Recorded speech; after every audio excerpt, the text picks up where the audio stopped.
Je me tenais là, à l'aéroport, ma valise toujours à la main, regardant l'avion privé de Cassandra décoller dans le ciel sans moi. Je m'appelle Julian Cole, et ce week-end devait être notre grand anniversaire, une escapade qu'elle m'avait promise depuis des mois. Nous l'avions planifiée depuis janvier, du moins, c'est ce que je pensais. J'avais emballé mes meilleures chemises, j'avais même acheté un nouvel objectif d'appareil photo pour capturer les moments que j'imaginais partager. Mais elle était là, rien avec son groupe brillant d'assistants et d'amis, tous parés de lunettes de soleil, de créateurs et de talons qui claquaient comme s'ils possédaient le monde. « C'est une virée entre filles maintenant », avait-elle dit, me lançant ce sourire narquois, celui qui me faisait toujours sentir comme la chute d'une blague que je ne comprenais pas.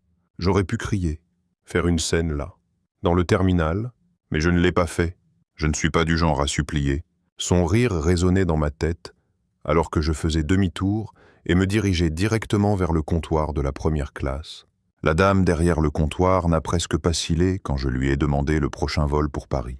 J'avais les miles, l'argent, et une soudaine flamme dans le ventre qui me disait que je n'avais pas besoin de la permission de Cassandra pour vivre ma vie. En moins d'une heure, j'étais attaché dans un siège moelleux, sirotant une café pendant que l'avion roulait sur la piste. Je ne la poursuivais pas. Je la laissais derrière moi, 10 minutes après que son jet ait décollé. Je savais qu'elle recevrait l'email. Je l'avais programmé plus tôt ce matin, juste après qu'elle m'avait abandonné. Il venait de notre conseiller juridique commun, une petite surprise automatisée que j'avais mise en place en quelques clics. Objet, accord préalable de séparation. Je pouvais imaginer son visage, ses sourcils parfaitement arqués se haussant, ses lèvres s'entr'ouvrant dans ce hoquet silencieux qu'elle fait quand elle est prise au dépourvu. Elle serait à 9000 mètres d'altitude, entourée de son équipage riant, et soudain pâle comme un linge. Bien, qu'elle se tortille. Quand mon avion a atterri à Paris, mon téléphone vibrait déjà comme une ruche. Je ne l'ai même pas vérifié. Je l'ai juste laissé vibrer dans ma poche en descendant dans le chaos chaleureux et animé de Charles de Gaulle. 125 messages. Je le découvrirai plus tard. 155 petites supplications, colère et excuses qu'elle avait tapées pendant que je sirotais du vin au-dessus de l'Atlantique. Mais à ce moment-là, je m'en fichais. J'étais à Paris, et pour une fois, il ne s'agissait pas d'elle. Il s'agissait de moi. J'ai pris mon sac, ajusté ma veste, et je suis sorti dans la ville qui allait tout changer. L'air sentait le pain frais et la liberté, et je ne regardais pas en arrière. Cassandra pouvait garder son jet, son entourage, ses sourires narquois. J'avais un billet pour quelque chose de mieux, et je n'attendais pas qu'elle le valide. C'était ma piste maintenant, et je décollais. Je me suis installé dans mon siège de première classe, le bourdonnement des moteurs de l'avion vibrant à travers moi, alors que nous montions plus haut au-dessus de l'Atlantique. Je m'appelle Julian Cole, et pour la première fois depuis des années, je ne volais pas pour suivre l'horaire de Cassandra ou pour jouer le rôle de son mari décoratif à un événement glamour. C'était mon vol, mon choix, et ça faisait un bien fou. L'hôtesse de l'air m'a tendu une coupe de champagne, et j'ai regardé les bulles monter et éclater, chacune disparaissant comme les promesses que Cassandra avait faites au fil des années. Nous avions commencé comme partenaires, égaux, pensais-je, en construisant sa marque de technologie de luxe, à partir de séances de brainstorming tardives dans notre petit appartement. À l'époque, c'était notre rêve, mais quelque part en chemin, c'est devenu le sien. Je suis devenu le type qui tenait son sac au gala sur tapis rouge, souriant pour les caméras pendant qu'elle éblouissait le monde. « Julian, tu es tellement doué pour être là pour moi », disait-elle, comme si c'était un compliment. Je hochais la tête, jouais le jeu, la laissais briller, mais maintenant, en regardant l'étendue infinie des nuages, j'ai vu ce que c'était. J'avais été effacé, réduit à un accessoire dans sa parfaite petite production. Le champagne avait un goût âpre, presque amer, mais je l'ai bu quand même. J'ai atteint mon sac de cabine et en ai sorti le carnet relié de cuir qu'elle m'avait offert pour Noël dernier. C'était l'un de ces cadeaux coûteux qu'elle adorait, magnifique, attentionné en surface, mais vide à l'intérieur. Elle n'avait même pas pris la peine d'y écrire une note. Typique. Je l'ai ouvert, les pages blanches me fixant comme un défi. Ma plume a hésité une seconde. Puis je l'ai pressée sur le papier et j'ai écrit les premiers mots qui semblaient m'appartenir. Paris de Julian. Pas le sien. Ce n'était pas de la poésie, mais c'était à moi. Et ça suffisait. Je me suis adossé, laissant les mots pénétrer. Paris n'était plus seulement une destination maintenant. C'était une déclaration. Je n'allais plus la suivre. Je n'allais plus attendre qu'elle me jette un soupçon d'attention. Ce voyage était pour moi, pour découvrir qui j'étais quand je n'étais pas le. Plus un... de Cassandra Blake. L'avion a doucement tangué, et j'ai commencé à planifier. J'atterrirai dans quelques heures. Je m'installerai dans un hôtel. Rien de comparable aux endroits extravagants qu'elle aurait choisis. Et je marcherai simplement. Pas d'itinéraire. Pas d'appel de presse. Personne pour me dire où me tenir ou quoi dire. Je flânerai dans les rues, mangerai ce qui sentait bon. Peut-être dépoussiérerai mon appareil photo et prendrai quelques clichés pour moi. Pas pour son Instagram. Cette pensée m'a fait sourire. Un vrai sourire.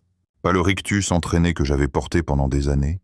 J'ai jeté un nouveau coup d'œil au carnet, traçant les mots du doigt. Paris de Julian. Ça sonnait comme la liberté. Je ne savais pas ce que j'y trouverais. Peut-être un café avec un bon café. Peut-être un coin tranquille pour réfléchir. Peut-être même quelqu'un qui me verrait. Moi. Pas son ombre. L'idée de ne pas être seul longtemps m'a effleuré l'esprit. Mais je l'ai repoussée. Il ne s'agissait pas de la remplacer. Il s'agissait de me retrouver. L'hôtesse est revenue, proposant une serviette chaude, et je l'ai prise, essuyant mes mains comme si je pouvais effacer la dernière décennie passée à jouer les seconds rôles, dehors. Le ciel viré au rose et à l'or, le soleil plongeant sous l'horizon. Je n'ai pas vérifié mon téléphone. Je ne voulais pas encore voir ses messages. Qu'elle marine, qu'elle se demande où j'étais allé. Pour une fois, je n'étais pas celui qui attendait. J'ai fermé le carnet, l'ai rangé dans mon sac, et fini le champagne. L'avion s'est stabilisé, ferme et sûr, me portant vers une ville que j'avais toujours aimée, mais que je n'avais jamais vraiment explorée à mes propres conditions. Je n'avais pas besoin de son jet, de ses plans, de son approbation. J'avais un siège, un stylo, et une page blanche. Paris m'attendait, et j'étais prêt à l'accueillir. Pas en tant que mari de Cassandra, mais en tant que Julian, juste Julian. Le type qui avait enfin cessé de s'effacer lui-même. Je suis descendu de l'avion à Charles de Gaulle, les jambes raides après le vol, mais l'esprit vibrant d'une sensation que je n'avais pas ressentie depuis des années. La possibilité.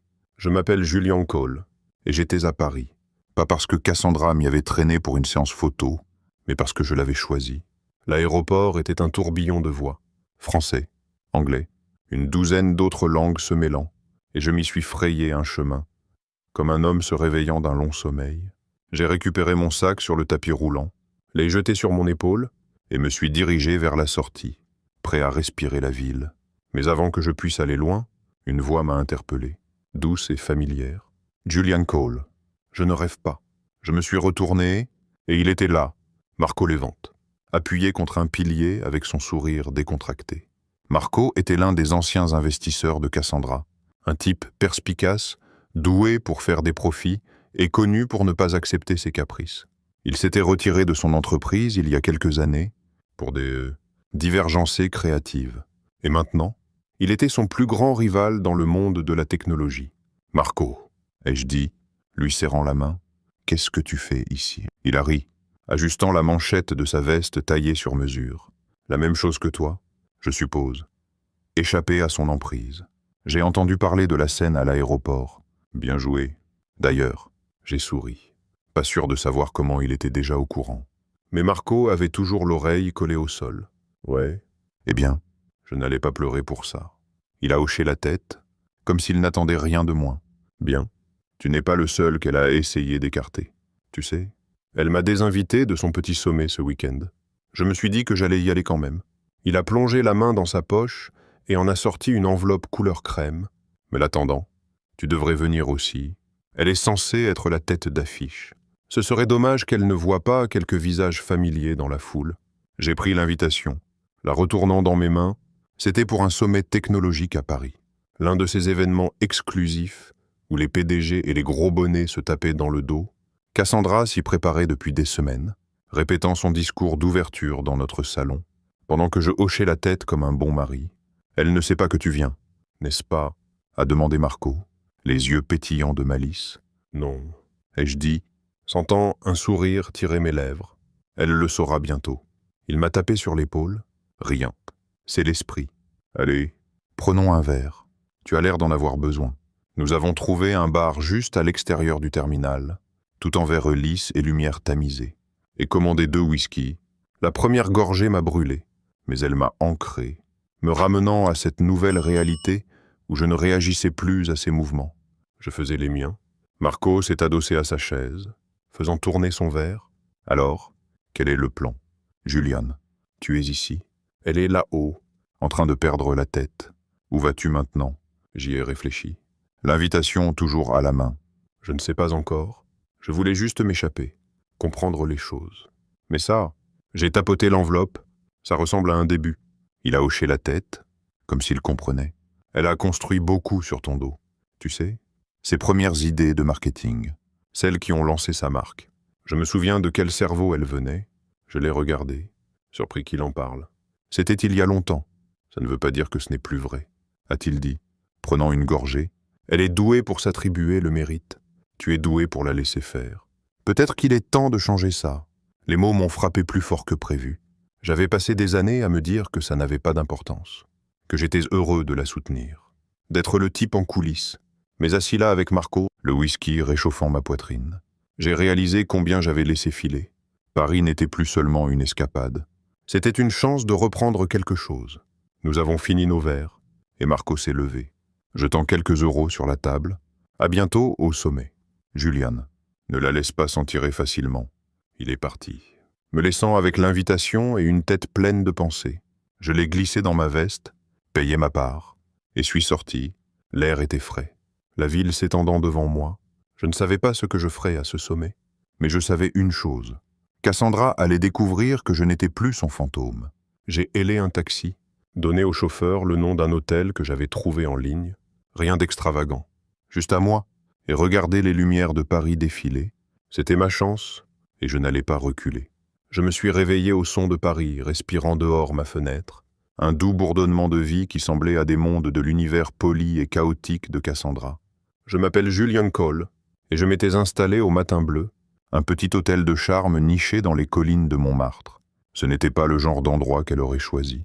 Pas de halls en marbre, ni de concierge à ses pieds. Mais c'était parfait pour moi. La chambre était petite, avec un parquet qui grinçait et une vue sur des rues pavées serpentant vers la ville. Je n'avais pas besoin d'un penthouse pour me sentir vivant ici. J'ai enfilé une veste, pris mon appareil photo et suis sorti, laissant l'air matinal me frapper comme un bouton de réinitialisation. Les rues étaient étroites,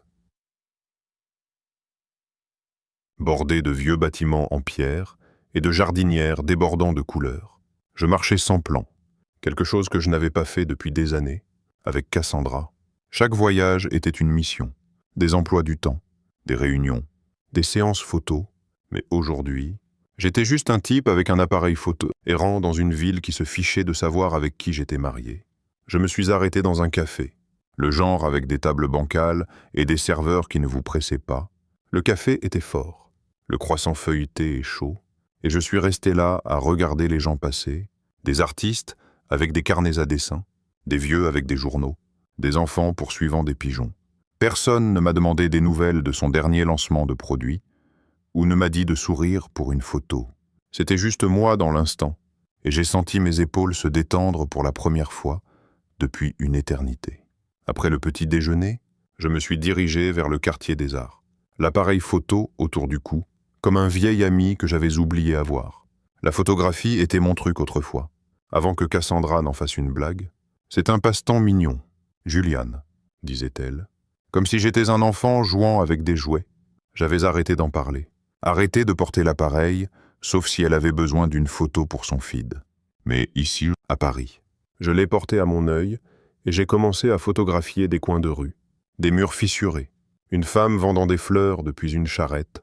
Le monde semblait différent à travers l'objectif, plus net, comme si je pouvais le retenir au lieu de le laisser glisser entre mes doigts.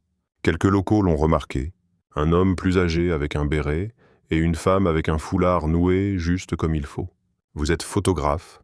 a demandé le type, son anglais rugueux mais amical, juste pour le plaisir. Ai-je dit, baissant l'appareil. « Belle ville que vous avez là. » Il a souri, fier. Et ils ont commencé à poser des questions sur l'équipement, les clichés que j'aimais prendre. Pas une seule fois, ils n'ont mentionné Cassandra ou sa marque. C'était comme si j'avais quitté son ombre pour entrer dans ma propre peau. Ce soir-là, j'ai suivi une affiche que j'avais vue épinglée au mur d'un café. Une exposition sur un toit dans le quartier. L'endroit était décoré de guirlandes lumineuses, l'air chargé de bavardage et de fumée de cigarettes. J'ai déambulé, sirotant une verre de vin bon marché, regardant des sculptures et des peintures qui semblaient brutes, réelles. Puis j'ai rencontré Geneviève Thorne. Elle se tenait près de son installation, un amas de filles et d'écrans scintillant d'images qui se brisaient et se reformaient.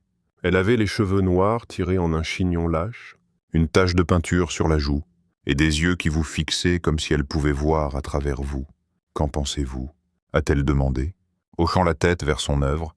On dirait qu'elle s'effondre et recommence en même temps. Ai-je dit, pas sûr si cela avait du sens. Elle a souri, un sourire lent. Entendu. C'est exactement ça. Effacement et renaissance. Vous comprenez? Nous avons parlé un moment, sa voix douce mais assurée. Elle m'a parlé de l'œuvre, comment il s'agissait de se débarrasser des anciennes versions de soi pour trouver ce qui se cachait dessous. Parfois, il faut disparaître pour être enfin vu, a-t-elle dit, et cela m'a frappé comme un coup de poing. J'avais disparu pendant des années, m'effaçant dans l'éclat de Cassandra, mais peut-être que je n'avais plus à le faire. Je lui ai parlé de mon appareil photo, comment je l'avais repris ce jour-là, et elle a hoché la tête, comme si elle comprenait plus que ce que je disais. « Vous devriez revenir demain », a-t-elle dit. « Il y a un atelier, apportez vos photos. » Je suis parti du toit avec ces mots résonnant dans ma tête, les lumières de la ville floues sous moi. Montmartre semblait une libération, chaque pas m'éloignant davantage du type que j'avais été. Je n'avais pas besoin de l'approbation de Cassandra, ni de ses jets privés. J'avais un appareil photo, une carte tachée de café, et une invitation d'une inconnue à continuer. Paris était à moi maintenant, et je n'allais pas lâcher. Je suis rentré au Matin Bleu après cette exposition sur le toit, la tête encore tournante des mots de Geneviève et de la façon dont Paris commençait à me sembler appartenir. Je m'appelle Julian Cole, et j'avais couru à l'adrénaline toute la journée, arpentant les rues, prenant des photos, parlant à des gens qui ne me connaissaient pas comme le mari de Cassandra. La chambre d'hôtel était calme, juste le grincement léger des lames du plancher et le bourdonnement distant de la ville dehors. J'ai jeté ma veste sur la chaise, enlevé mes chaussures, et me suis effondré sur le lit, fixant le plafond, mon téléphone reposé sur la table de nuit, sombre et silencieux. Je ne l'avais pas allumé depuis l'aéroport. Je ne voulais pas gérer ce que Cassandra me lançait. Mais quelque chose m'attirait maintenant, la curiosité. Peut-être, ou juste le besoin de voir jusqu'où elle s'était effilochée. Je l'ai pris, appuyé sur le bouton d'alimentation, et attendu pendant qu'il reprenait vie en vibrant. L'écran s'est allumé. Et voilà, 155 messages. Un mur de notifications, tous d'elle. J'ai fait défiler, sans les ouvrir encore, juste en regardant les aperçus s'empiler comme un accident de train dont je ne pouvais détourner les yeux. Les premiers étaient arrogants, du pur Cassandra. Toujours à l'aéroport, lisait-on. « Tu fais ton dramatique ?» disait un autre. Je pouvais entendre sa voix dans ma tête, ce petit rire aigu qu'elle lâchait quand elle pensait avoir gagné. Elle les avait probablement envoyés juste après le décollage de son jet, sirotant du champagne avec son équipage, pensant que j'allais juste rester là et attendre qu'elle revienne. Au message 20, le ton a changé. « Où es-tu » avait-elle écrit, sans sourire, cette fois. Puis, quelques messages plus tard. « Juliane, réponds-moi. » Moi, j'ai continué à défiler, les mots se brouillant. Au 45e. Elle était furieuse. « Qu'est-ce que tu as fait ?» Bon sang. Ça devait être quand l'email est arrivé. Le petit cadeau de notre conseiller juridique concernant la séparation. J'ai souri intérieurement, imaginant son visage alors qu'elle parcourait sa boîte de réception à 9000 mètres. Ses onglets parfaits tapant l'écran plus fort à chaque mot lu. Les messages continuaient d'arriver. Un flot de son contrôle qui s'effritait. « Tu ne peux pas me faire ça », écrivait-elle au 96e, comme si c'était moi qui l'avais abandonnée à l'aéroport. Puis les excuses ont commencé. « Juliane, j'ai besoin de te parler. S'il te plaît. » Arrivait au 124e. « Je suis désolé. » disait-elle au 142e. Et j'ai presque ri à voix haute. Cassandra ne s'excusait pas, sauf si elle était acculée. Le dernier, le 155e, était différent. On doit arranger ça. Pas de demande, pas de sarcasme, juste une supplication. Je l'ai fixé un long moment, l'écran brillant dans la pièce sombre. Mon pouce a survolé le bouton de réponse. Mais je n'ai pas appuyé. Que dire? Elle m'avait laissé là, en avait ri, et maintenant elle paniquait parce que j'avais enfin arrêté de jouer son jeu. J'ai éteint le téléphone, l'écran redevenant noir, et l'ai reposé sur la table de nuit. Qu'elle se pose des questions, qu'elle ressente. Je n'étais plus son toutou, courant tout réparé dès qu'elle claquait des doigts. Je me suis levé et marché jusqu'à la fenêtre, et l'ai ouverte, laissant l'air frais de la nuit entrer. Paris s'étendait sous moi, toute lumière scintillante et rue calme, et j'ai senti quelque chose s'installer dans ma poitrine, de la paix, peut-être, ou du pouvoir. Elle pouvait envoyer 1000 messages, ça ne changerait rien. J'étais ici, vivant ma vie, pendant qu'elle était là-haut, spirale dans sa bulle de jet privé.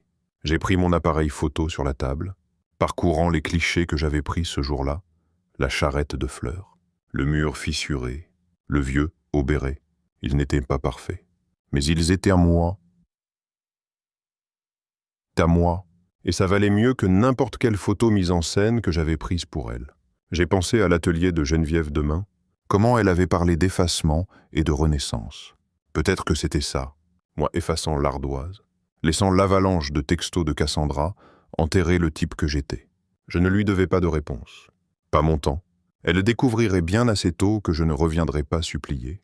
Je me suis glissé dans le lit, les draps frais contre ma peau, et j'ai fermé les yeux. Le téléphone est resté éteint, les messages non lus. Pour la première fois depuis des années, je me suis endormi sans sa voix dans ma tête, juste le son de Paris me murmurant jusqu'à demain. Je me suis réveillé avec la lumière du soleil filtrant à travers les rideaux de ma chambre au matin bleu, une lueur douce qui donnait à Paris l'air d'une peinture. Je m'appelle Julian Cole, et pour une fois, je n'ai pas été tiré du sommeil par la voix de Cassandra, aboyant des ordres, ou son téléphone hurlant de notifications. C'était juste moi, le silence. Et un jour que je pouvais façonner, je me suis étiré, sentant la douleur dans mes jambes après l'errance d'hier, et j'ai souri. Aujourd'hui, c'était l'atelier de Geneviève, et j'étais prêt à voir où ça me mènerait. J'ai pris une douche rapide, enfilé un pull et un jean, et suis sorti avec mon appareil photo et quelques photos que j'avais imprimées dans une boutique plus bas dans la rue. Saint-Germain était à une bonne distance de Montmartre, mais la marche ne me dérangeait pas. Chaque coin de cette ville avait quelque chose à me montrer. Les rues étaient vivantes.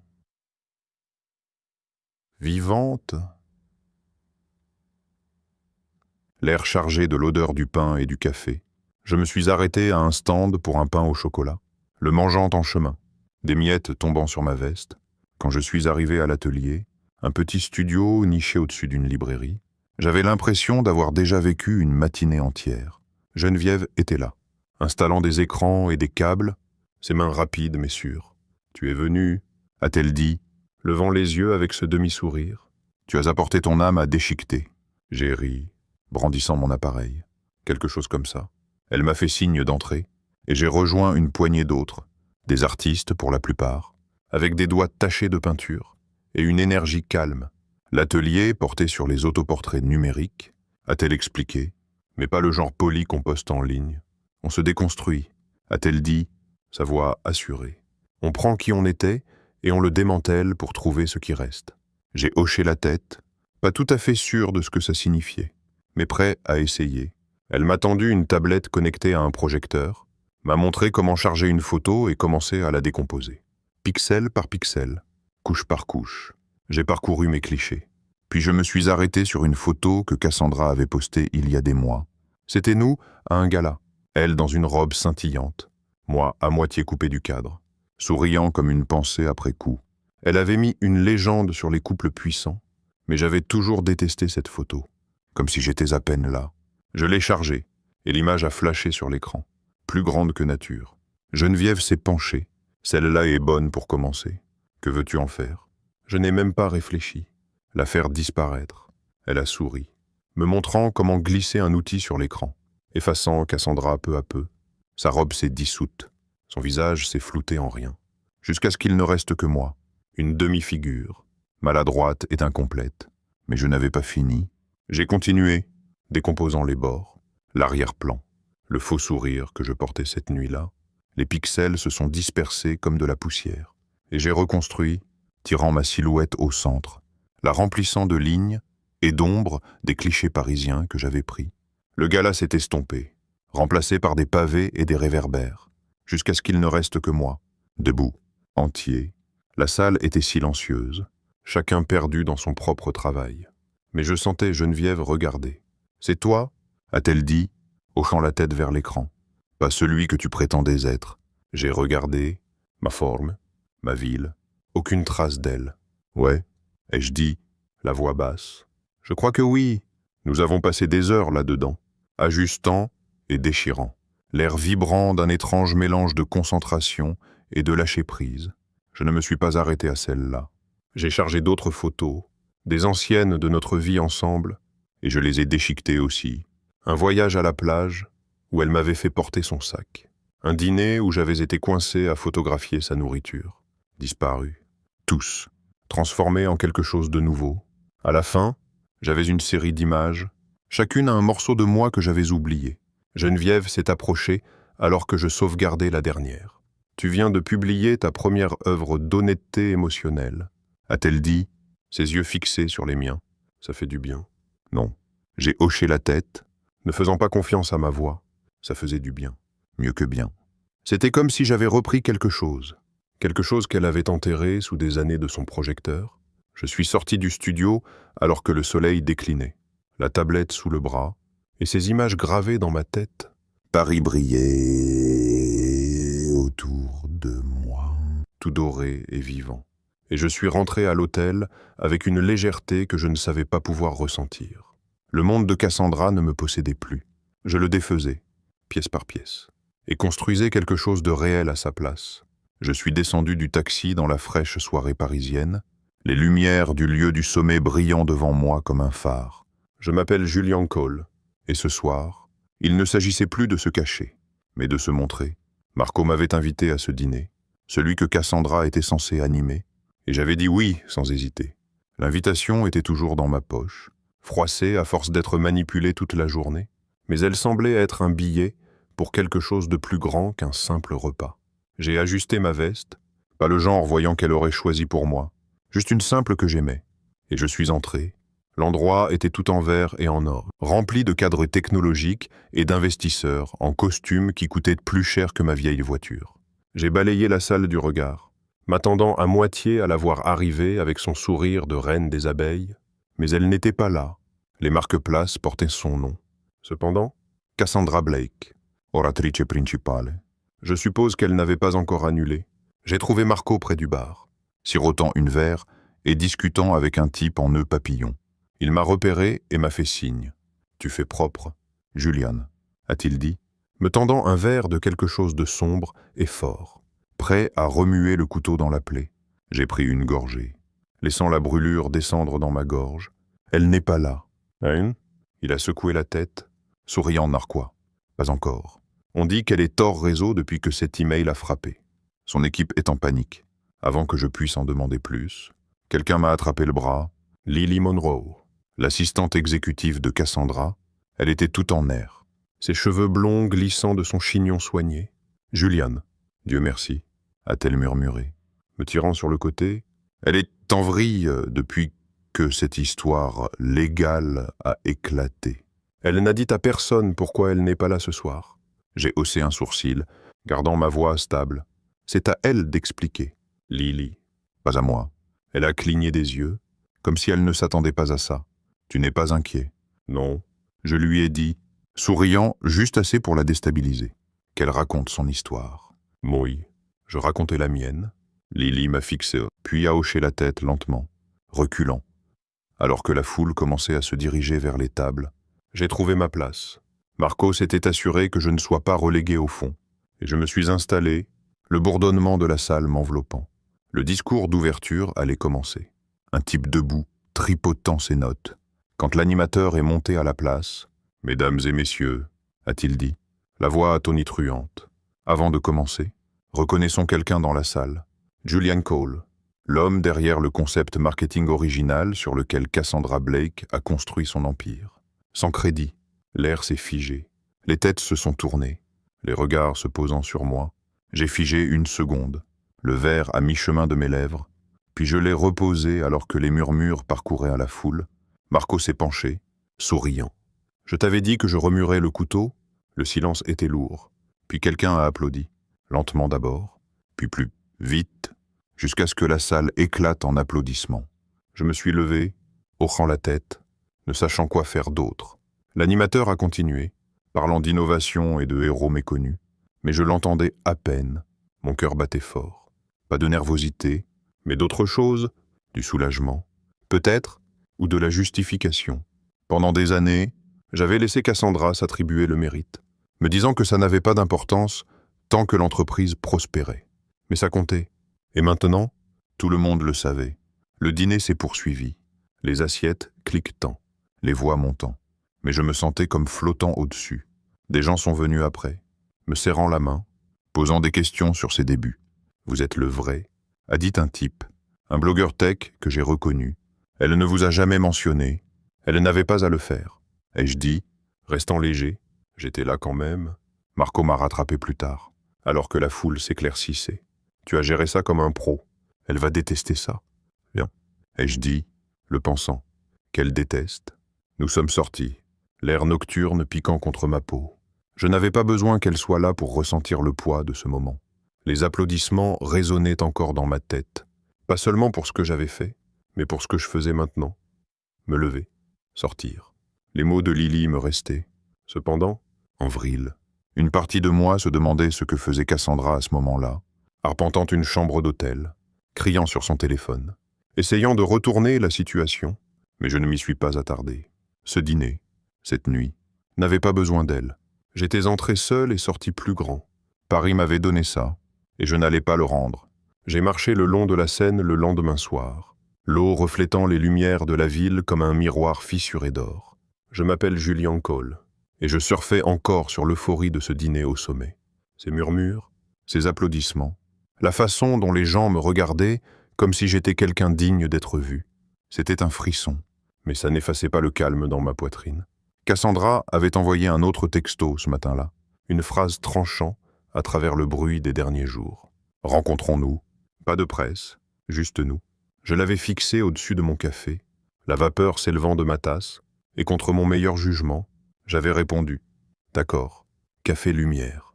Distant. Maintenant, j'étais là, en route pour la rencontrer, pas sûr de ce que je voulais en tirer, mais sachant qu'il était temps de lui faire face. Le café était petit, niché dans une rue latérale, avec des tables rondes débordant sur le trottoir. Je suis arrivé tôt, j'ai commandé un verre de vin rouge, et je me suis assis dehors, regardant la rivière couler. Elle est arrivée 10 minutes en retard, typique. Ses talons claquants comme un coup de semonce. Elle portait des lunettes de soleil, même si le soleil était couché depuis longtemps. Son visage indéchiffrable derrière elle. Elle s'est glissée dans la chaise en face de moi, posant son sac avec cette grâce prudente qu'elle avait perfectionnée. « Tu m'as humilié », a-t-elle dit, sans bonjour, sans douceur. Sa voix était tendue, comme si elle l'avait retenue trop longtemps. J'ai pris une gorgée de vin, laissant ces mots flotter un instant. « Non », ai-je dit, posant le verre. « Tu t'es exposé toi-même. J'ai juste arrêté de te couvrir. » Elle a retiré ses lunettes, ses yeux vifs et fatigués à la fois.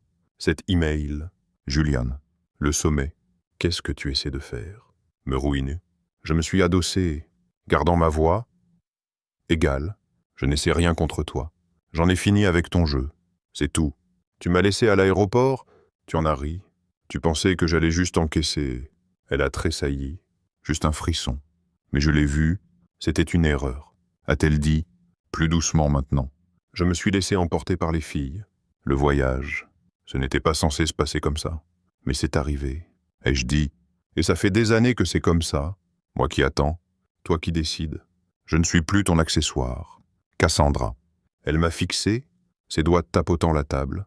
Cette habitude nerveuse qu'elle détestait admettre avoir. Alors quoi? Tu t'en vas, c'est tout. Après tout ce qu'on a construit, tu l'as construit, ai-je dit, et ça faisait du bien de le dire à voix haute.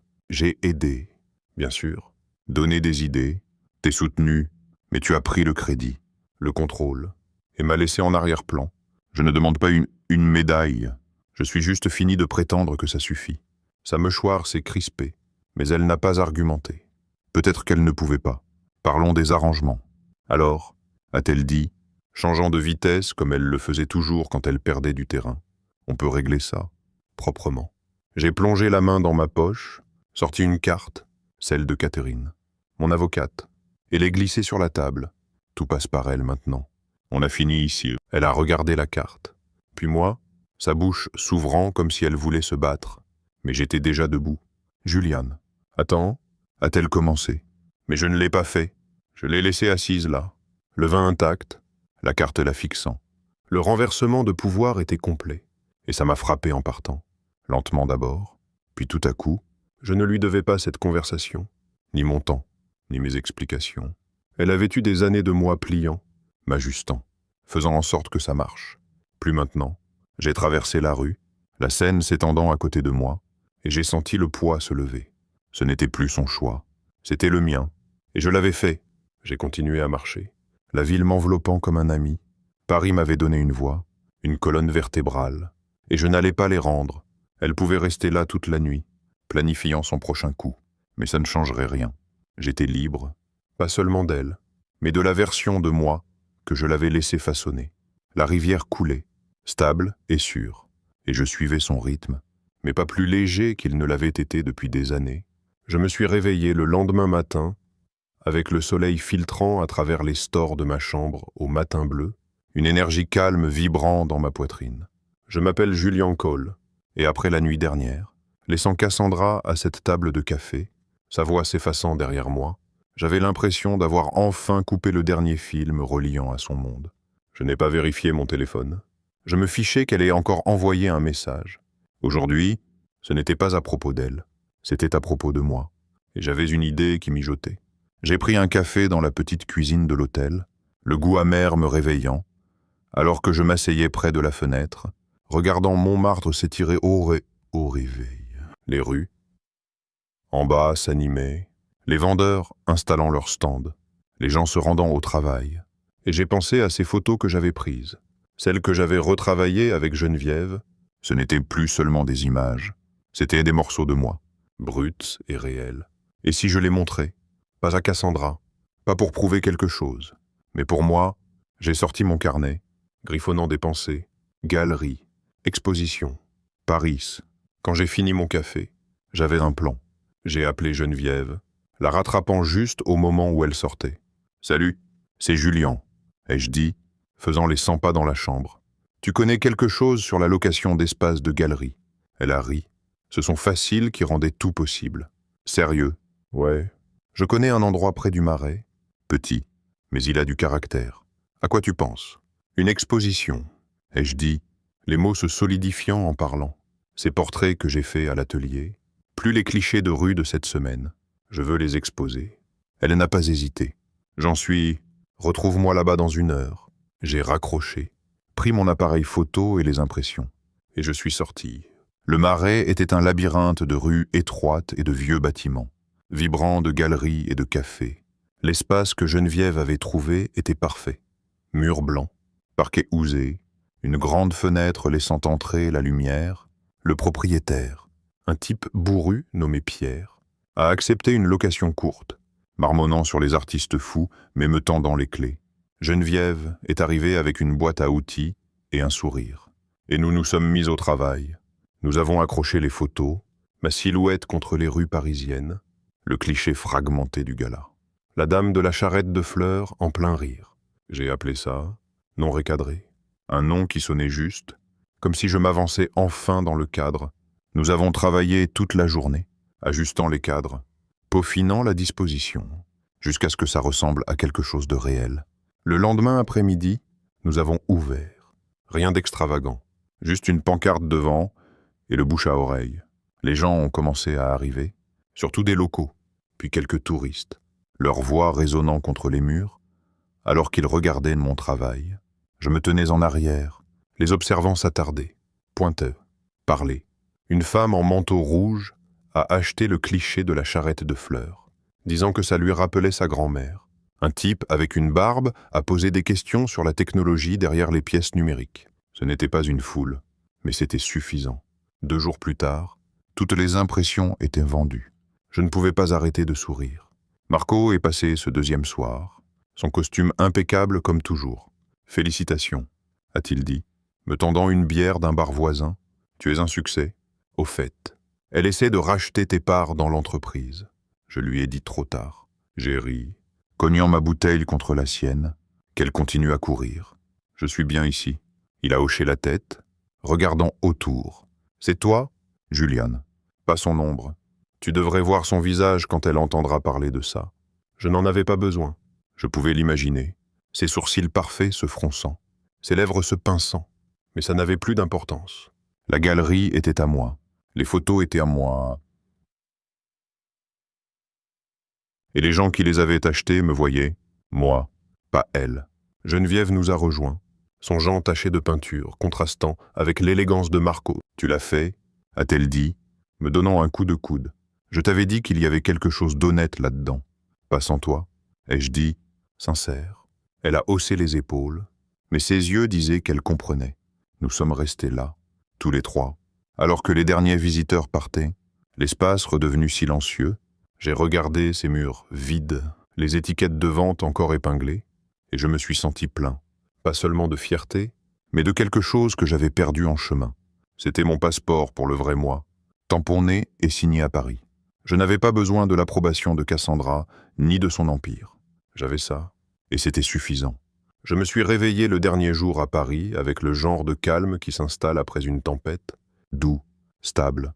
Et à moi, je m'appelle Julian Cole, et j'avais passé la semaine à me réécrire, pas à pas, photo par photo, jusqu'à ce que je ne sois plus seulement le mari de Cassandra.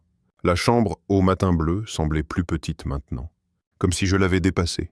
Mes sacs à moitié faits près de la fenêtre. Je ne savais pas où j'irais ensuite. Peut-être rentrer chez moi, ou quelque part de nouveau, mais je savais que je n'étais plus le même type qui avait atterri ici. J'ai pris mon téléphone sur la table de nuit, l'écran s'allumant avec un nouveau message. C'était d'elle, envoyé juste après minuit. « M'aimes-tu encore ?» Je l'ai fixé, les mots tranchants contre la douce lumière du matin. Cassandra, toujours à frapper au cœur quand elle était désespérée. Je pouvais la voir en train de l'écrire, probablement seule dans une suite d'hôtels, ses ongles cliquant sur l'écran, attendant que je cède comme je l'avais toujours fait. Mon pouce a survolé le bouton de réponse, une douzaine d'habitudes anciennes me tiraillant. Dis oui, arrange les choses, donne-lui quelque chose à quoi s'accrocher. Mais je ne l'ai pas fait, j'ai appuyé sur supprimer, le message disparaissant comme s'il n'avait jamais été là. Et j'ai reposé le téléphone. Pas de réponse, pas de ponctuation, juste la paix.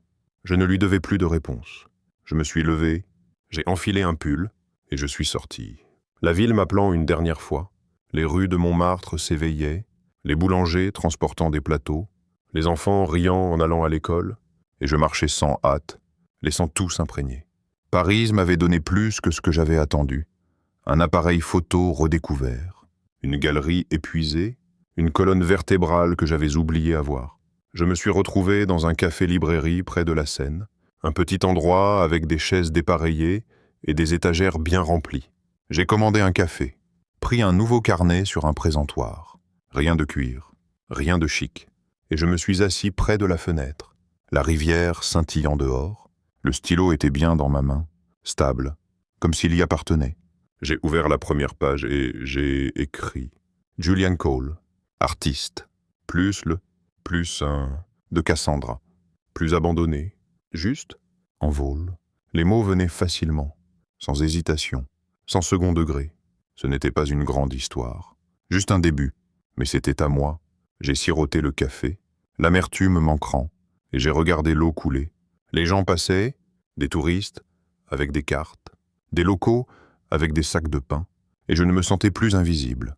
J'ai pensé à la semaine. Le sourire de Marco. Au sommet. La poussée tranquille de Geneviève à l'atelier, les murs de la galerie vides d'impressions vendues. Il m'avait vu, pas son ombre, et c'était assez pour avancer. Mon téléphone a vibré une fois, 2 fois, mais je n'ai pas vérifié. Qu'elle envoie ce qu'elle voulait. Excuses, menaces, plus de questions. Ça n'avait pas d'importance. J'avais dit tout ce que j'avais à dire en partant, en construisant quelque chose ici. Le café s'est rempli, les voix se mêlant dans un bourdonnement, et j'ai continué à écrire. Des idées pour des photos, des endroits où je pourrais aller, des choses que je voulais voir à travers mon objectif. Les pages se remplissaient vite, chacune un pas de plus loin du type qui se tenait à cet aéroport. Valise à la main, regardant son jet décoller, je ne la détestais pas. Ai-je réalisé, finissant mon café. Je ne la regrettais même pas. Elle était juste un chapitre qui se terminait. Et ce carnet, cette ville, c'est moi, était la première page de quelque chose d'autre. J'ai payé l'addition, glissé le carnet sous mon bras, et je suis sorti. L'air était frais. La Seine stable à côté de moi. J'ai marché le long, mes bottes tapant le pavé, et j'ai senti le poids de son dernier message s'envoler complètement. Non, je ne l'aimais plus. Pas de la manière qu'elle voulait, pas de la manière qui me gardait attaché. J'aimais ça à la place. La liberté, le calme, l'homme que je devenais. Je me suis arrêté sur un pont, m'appuyant sur la rambarde, et j'ai regardé un bateau passer. Paris s'étendait autour de moi, ses lumières s'allumant, alors que le jour s'estompait. Je m'envolerais demain, mais je ne partais pas les mains vides. J'avais une nouvelle histoire, un premier chapitre écrit de ma main, et c'était plus que suffisant à emporter. Je me tenais sur ce pont au-dessus de la Seine, le métal froid de la rambarde pressant mes paumes, et j'ai regardé le bateau disparaître au détour d'un virage. Je m'appelle Julian Cole, et c'était ma dernière nuit à Paris.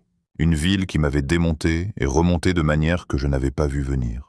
L'air était piquant maintenant, du genre qui vous pince le nez, et les lumières le long de la rivière scintillaient comme si elles me faisaient un clin d'œil. Je n'étais pas prêt à partir, pas vraiment, mais je savais que je ne pouvais pas rester pour toujours. Demain, je m'envolerai, vers une vie que je devrais construire de zéro. Mais ce soir était encore à moi. J'ai resserré ma veste et j'ai recommencé à marcher, sans plan. Juste l'envie de m'imprégner de chaque dernière seconde de cet endroit. Les rues étaient plus calmes maintenant. La foule s'éclaircissant, alors que la ville s'installait en elle-même. J'ai croisé un type jouant de l'accordéon, les notes lentes et lourdes, et j'ai jeté quelques pièces dans son chapeau. Il a hoché la tête, sans interrompre sa mélodie, et j'ai continué, la musique me suivant comme une ombre. J'ai pensé à ce carnet dans mon sac, celui que j'avais commencé au café, les mots que j'avais écrits. Julian Cole, artiste. Ça semblait encore étrange de m'appeler ainsi, mais ça allait mieux que Marie de Cassandra ne l'avait jamais fait. Je me demandais ce qu'elle faisait à ce moment-là, probablement rentrée chez nous maintenant, arpentant notre vieux salon, criant sur Lily ou ses avocats. Ce dernier texto d'elle, « M'aimes-tu encore ?» revenait dans ma tête, mais pas parce que je voulais y répondre. C'était plus comme un fantôme, un murmure d'une vie que j'avais laissée derrière. Je ne ressentais ni culpabilité, ni déchirement, juste fini. J'ai tourné dans une rue que je n'avais pas encore explorée, plus étroite que les autres, avec de vieilles lanternes projetant des flaques de lumière sur les pavés. Un petit bar a attiré mon attention. Rien de chic. Juste une enseigne en bois oscillant au-dessus de la porte, indiquant « Le repos ». Repos, ça sonnait bien. J'ai poussé la porte, la chaleur m'enveloppant comme une étreinte. L'endroit était petit, à moitié plein, avec des plafonds bas et des tables rayées par des années d'usage. J'ai commandé un whisky au comptoir. Le barman le verse en sens, un mot, et je l'ai porté dans un coin près de la fenêtre. Le verre était lourd dans ma main, le liquide ambré captant la lumière, et je l'ai siroté lentement, laissant la brûlure descendre. Un type à la table d'à côté dessinait sur une serviette, son crayon traçant des lignes rapides, et je l'ai observé 1 minute, sentant l'envie de sortir mon appareil photo. Je ne l'ai pas fait. Cependant, je suis juste resté là, m'imprégnant de l'instant. Puis la porte a grincé, et Geneviève est entrée. Elle m'a repéré tout de suite. Ses cheveux noirs détachés ce soir, un foulard pendant à son cou. On se rencontre dans des endroits chics, a-t-elle dit, se glissant dans la chaise en face de moi sans demander. Je pensais que tu serais en train de faire tes valises. J'ai souri, posant le verre. Je voulais d'abord dire au revoir à Paris. Et toi? Elle a haussé les épaules, commandant un vin au barman qui passait. J'habite ici, mais j'aime cet endroit. Bon, pour réfléchir, nous sommes restés là, silencieux au début, le bourdonnement du bar remplissant l'espace. Elle m'a regardé, ses yeux stables comme ils l'étaient à l'atelier. Tu es différent maintenant. A-t-elle dit? Pas une question. Ouais, je le sens aussi. Elle a siroté son vin, puis s'est penchée en avant. Cette exposition, non recadrée, ce n'était pas juste des photos, n'est-ce pas? C'était toi en train de découvrir qui tu es. J'ai pensé à ça, à la façon dont ces images m'avaient sorti du cadre de Cassandra, je suppose. Ça a pris du temps pour le voir. Elle a souri. Petit mais vrai. La plupart des gens ne le font pas. Ils restent recadrés. Nous avons parlé pendant des heures, d'art, de Paris, de la façon dont les choses se brisent et se réparent. Elle m'a parlé de son prochain projet, quelque chose avec du son et de la lumière. Et je lui ai parlé du carnet, de l'idée de continuer ça ou que j'atterrisse ensuite. Le whisky s'épuisait, le bar s'est vidé. Mais nous n'avons pas bougé. Ce n'était pas du flirt. Rien de plus que deux personnes qui se comprenaient. Mais ça faisait du bien, solide, comme une encre dans toute cette nouveauté. Quand le barman a annoncé la dernière tournée, nous sommes sortis, le froid me réveillant d'un coup. « Tu reviendras », a-t-elle dit, resserrant son foulard. Paris ne lâche pas si facilement. « Peut-être », ai-je dit, souriant. « Ou peut-être que je l'emmènerai avec moi. » Elle a ri, a fait un signe de la main et a disparu dans la rue. Je suis rentré à l'hôtel seul, la ville silencieuse maintenant, mon souffle formant de la buée dans l'air. J'ai fait mes valises, glissé le carnet en dernier, et me suis allongé sur le lit, fixant le plafond. Demain, je partirai. Mais ce soir, j'étais encore ici, toujours Julien, toujours en vol,